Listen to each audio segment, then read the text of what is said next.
Bana, dakika za mwisho kabisa Nicole pamoja na mwenzake wameweza kudhaminiwa kwa dhamana ya hati ya nyumba ambayo basi nyumba hiyo ina thamani ya shilingi milioni 157, ikiwa kama ishara kwamba nyumba hiyo ndio dhamana ya Nicole pamoja na mwenzake.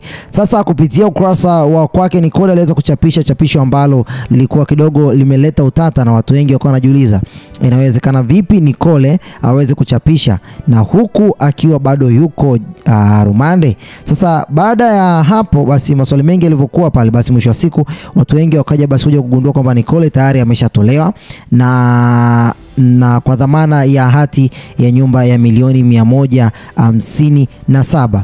Basi kupitia kurasa mbalimbali za mitandao, basi nipita katika kurasa ya Mwananchi official, wameandika kwamba hatimaye msanii maarufu wa uigizaji Joyce Mbaga mwenye miaka 32 maarufu kama Nicole Berry na mwenzake Rehema Mahanyu miaka 31 wanaokabiliwa na kesi ya uhujumu uchumi wameachiwa kwa dhamana. Msanii huyo na mwenzake walipandishwa kizimbani katika mahakama ya hakimu mkazi Kivukoni inayoketi Kinondoni Jumatatu Machi tarehe 10, 2025 wakikabiliwa na kesi ya uhujumu uchumi kutokana na kupokea amana, yani maana fedha kutoka kwa umma bila kibali cha Benki Kuu BOT. Msanii huyo na mwenzake wameachiwa leo Jumatatu Machi 2025 tarehe 17 na hakimu mkazi mwandamizi Ramadhani Rugemalira anayesikiliza kesi hiyo baada ya kutimiza masharti haya ya dhamana.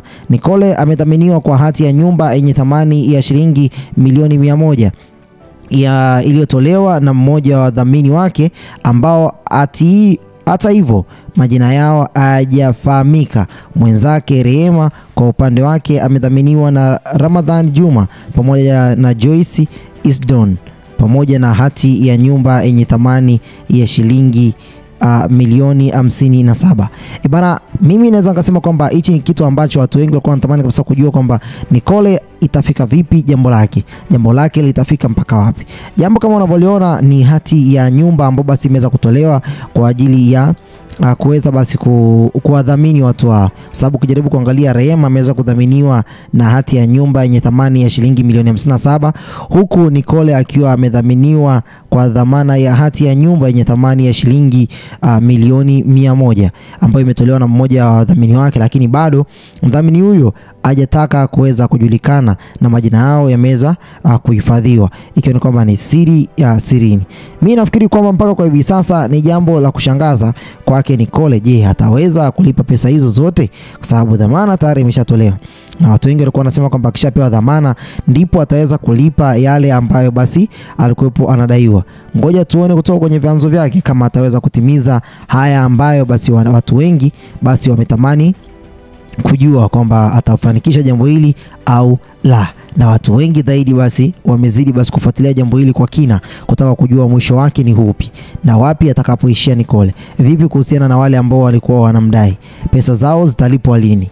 Bana, kama unavyojua mdaiwa afungwi, pesa itakavolipwa ni kwa utaratibu uliopangiliwa. Mimi nafikiri kwamba sitakuwa na la ziada kwa muda huu, na haya ndio yaliyojiri katika mitandao ya kijamii, especially kuhusu dada yetu Nicole ambaye kwa wiki kadhaa basi aliweza kukamatwa tarehe 3 ya mwezi huu hapa wa 3, na mwisho wa siku basi kesi yake ikaanza kusikilizwa basi, na mpaka kwa hivi sasa basi ameweza kuachiwa kwa dhamana ya shilingi milioni 100 ya hati ya nyumba, na huku mwenzake Rehema akiwa ameweza kuachiwa kwa dhamana ya hati ya nyumba pia ambao ni ya shilingi milioni 57.